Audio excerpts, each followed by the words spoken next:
I said, when you look at all that's taking place in the world, it is just important that we make the right choices. And I don't have to go through the things that are happening right now because it seems like there's a new development of some story every day. Every day something is happening, and if it's not something new that's happening, it's folk trying to tell you that something's getting worse.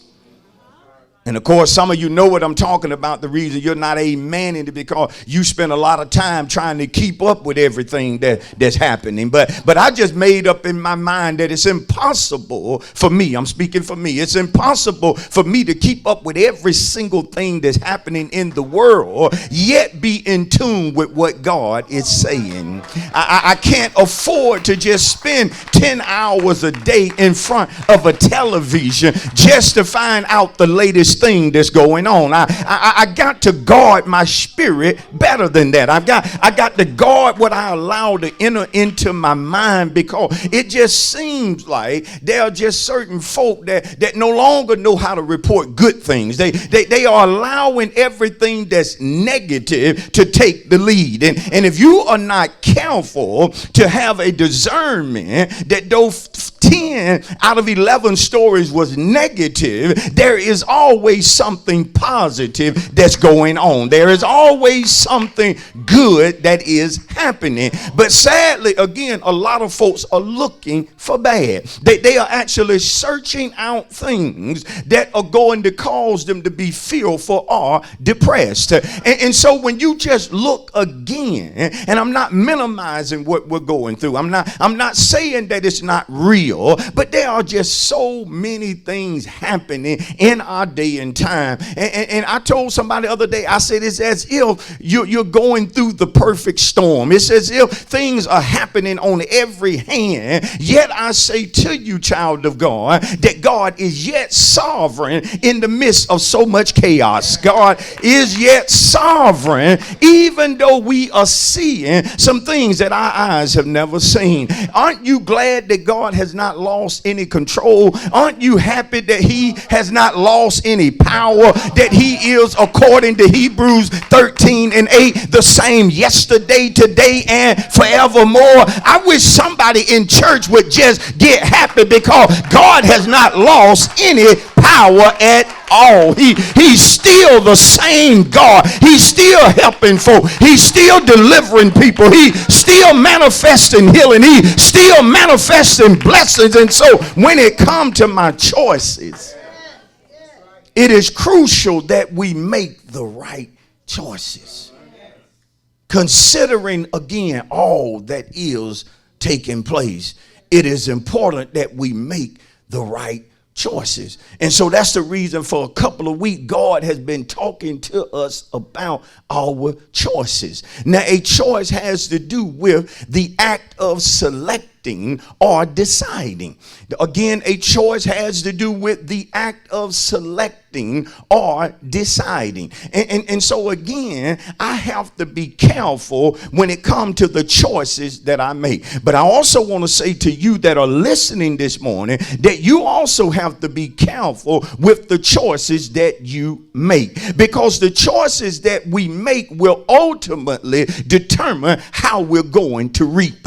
I said the choices that we make will ultimately decide how we're going to reap. See, if I make the wrong choice, then later on I'm going to start reaping something that I really didn't want. Something is going to start coming forth that I didn't desire, but it's manifesting because of the choice that I made. But on the other hand, I can cause myself to reap something good by making the right choice. And so if I'm in control of how I'm going to reap, then I'm going to be careful when it comes to the choices that I make. And sadly, in our day and time, there are people who are making the choice to stop believing. They are making a choice to doubt God. They are making a choice to worry. They're making a choice to be fearful. And that is not a good thing. I wish you shout, that ain't a good thing. Somebody shout, that ain't a good thing. And see, again, when you look in the time that we're living in, because of so much chaos, because of so much confusion, there are actually some who are making a choice to blame God. They are looking at everything that's taking place, and they have decided that it is God's fault. They are placing all of the blame on God, even to the point to where folk are saying foolish stuff like, where is God in the midst of all of this? I thought he said he'd be a very present help in time of trouble. Look at all the trouble that's taking place, yet I don't see God anywhere. And see, the reason you're not seeing God is because you tried to bring God down to your level. But see, we can't bring God down to our level. We have to elevate our mind to his level. We have to so elevate our mind to his level that no matter how bad things get, we yet know God is still good, even in the midst of what looks to be bad. I wish somebody right now would go ahead and give God the praise, because despite everything that's been going on, he has yet been taking care of you. He has yet been taking care of your family. Yeah, you battled in your body, but he rebuked things out of your body. Yes, he made a way. Yes, he has been providing for you. Am I right about it? Give him a 10-second praise right now. Only those of you that know God has been good to you in the midst of everything that you have been going through, and therefore we owe him our praise this morning. Come on, for about 5 more seconds, give him a praise right now. Acknowledge his goodness, acknowledge his mercy. Be seated. Again, some are making a choice to blame God, to badmouth God, or to put God down. And I want to say to you that when it comes to hearing, God has some of the best ears. Oh, he has the best ears of anybody I've ever known. And see, it's not as if God is going to ignore those who are bad mouthing him. He's hearing what folks are saying about him. But at the same time, that he can hear the bad things that people are saying. Ain't you glad that he also hears the good thing? He also hears the praise. He also hears when we're boasting on him. He been hearing you, sister, and you've been bragging about him on the job, even though they cut back your time. You've been going around there just bragging about God, and he has been listening to you. I mean, know some of us, we just been glorifying God in the midst of everything that has been taking place, and he has been hearing you. And so we have to be careful. Now, when a person makes the choice to stop believing, they have in actuality decided or selected to quit, to give up, or to turn back. See, when you make the choice not to believe God, not only is your heart going to become troubled, overwhelmed, or perplexed, but if you don't come out of that place, you're going to quit, give up, or turn back. And I want to say to us that God will not stop us from quitting, giving up, or turning back if that's what we decide we want to do.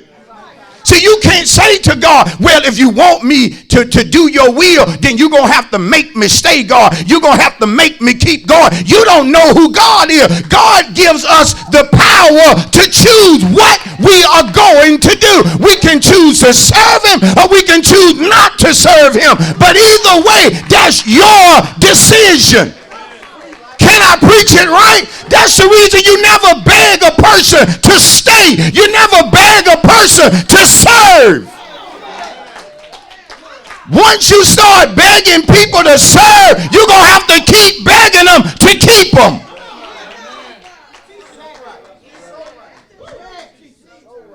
You never beg a person to serve. You never ask a person several times to do something for God.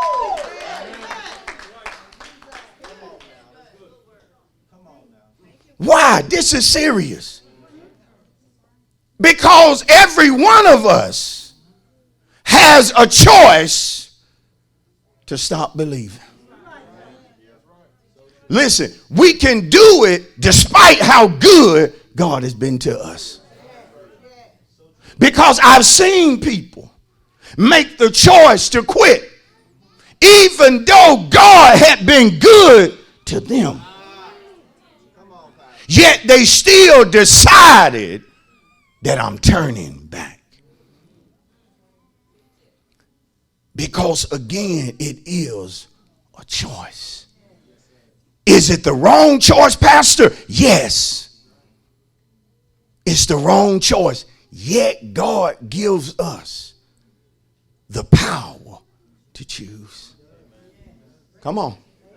Even Joshua had to say to Israel, choose this day whom you're going to serve. But as for me and my house, oh God, I thought I was going to get somebody happy then, because you and your house done decided that we going to serve the Lord. You and your house done decided we just going to keep going no matter what it may look like, feel like, sound like. Joshua said, as for me and my house, we will serve the Lord. He made a choice.